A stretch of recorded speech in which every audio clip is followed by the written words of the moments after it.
abu biyar da ya kamata ka fara sanin sa kafin ka bude YouTube channel.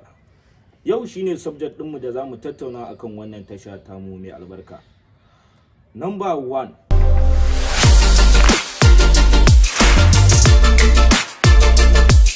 Mutane da dama suna da basira, musamman ma Hausawa za ga suna da basira kuma sun iya aiki, kuma suna so su fara koyar da wannan abin da suka iya. Maybe kiwo kake, ko kuma malami ne kai, ko kuma ka iya noma kake so ka fara koyar da wannan abin akan YouTube channel ko kuma a other social media gabaki daya. Sai dai baka da ilimin YouTube, ko kuma in ce baka tare da waɗanda suka san YouTube sosai. To lallai ya kamata ka je kai karatu, domin YouTube yana buƙatar karatu kafin ka bude shi. Ma'ana sai ka yi bincike sosai. Wasu mutanen za ga sun ce sun ji labari cewar YouTube ana samun kuɗi, ko kuma YouTube za a samu kuɗi da shi, to bari na buɗe YouTube channel. To ba haka bane, wannan abin yana ba mutane da yawa matsala. Baka san me za ka yi ba za ka buɗe YouTube channel. Lallai sai ka yi tunani, ka yi bincike, kuma ka yi nazari me ya kamata ka fara kawo mutane a kan YouTube ɗinka. Wannan shine number 1.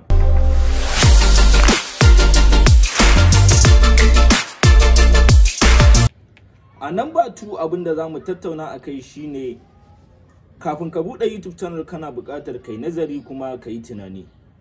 Ka ga a society ɗinka, ma'ana inda kake rayuwa, mutane me suka fi buƙata, me matsala ko da ya kamata a ce ka magance, ko kuma me ya kamata ka fara kawo mutane dangane da gyara. Misali, abin da kuka fi fama da shi matsalar ku a society shine matsalar shaye-shaye, ko kuma mutane da yawa manoma ne ku, amma in kuka yi noma gonar ku tana lalacewa.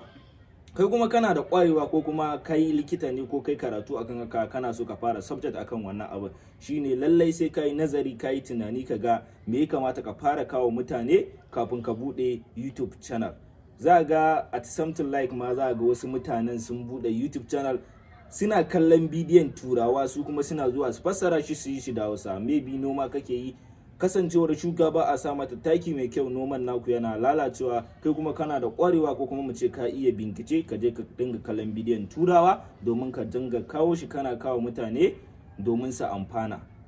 Wannan shine abu na biyu da ya kamata ka fara sani kafin ka bude YouTube channel.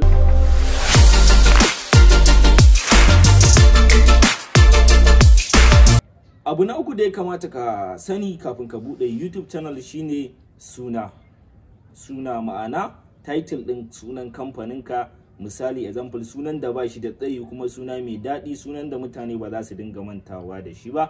Misali, Widen TV suna ne wanda in ka kula, ko Mubaraki TV sunansa ne ya mayar da shi, ya ɗan yi masa gyara, ya saka shi akan sunan YouTube channel ɗinsa. Misali, yanzu in ka zo buɗe YouTube channel, kafin ba za ka je ka buɗe YouTube ka sa mata, misali example, kamar wannan YouTube channel ɗin tamu ta Hausa Crypto Analysis. Directly ba za ga muna saka harkar noma ba, kasancewar mun haɗa cryptocurrency, kasancewar mun ga ɓangaren da muka zaɓa za mu dinga koyarwa a kai kenan. Ba za ga mun sa mata harkar noma ba. Ta Mubaraki TV, ko kuma Widen TV, ko kuma wata other channel sunanka da kake so ka sa suna mai daɗi. In ka saka Widen TV, suna ne da zai ɗauki subject da yawa. Bayan ka fara matsalar noma, ka gama subject ɗinka, ka gama koyar da mutane matsalar noma, sai ka za ka iya yin creating a new subtitle, ka fara koyarwa akan matsalar shaye-shaye. Kaga suna ne da zai dauki subject kala-kala, sabanin wani sunan da idan ka saka shi iya wannan subject din zaka dinga koyarwa akan wannan YouTube channel din. Wannan shine abin da ya kamata ka fara sani a number 3.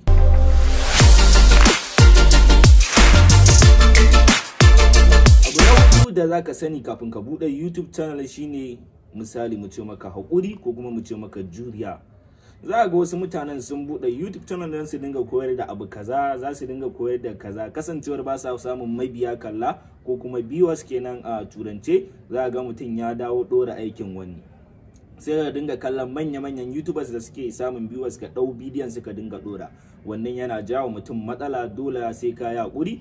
Bahaushe yana cewa mai hakuri shi kan dafa dutse har ya sha romansa, kuma da sannu zaka je inda baka tunani. Dole sai ka juriya, ka yi hakuri kafin ka cimma nasara. Wannan shine number 4.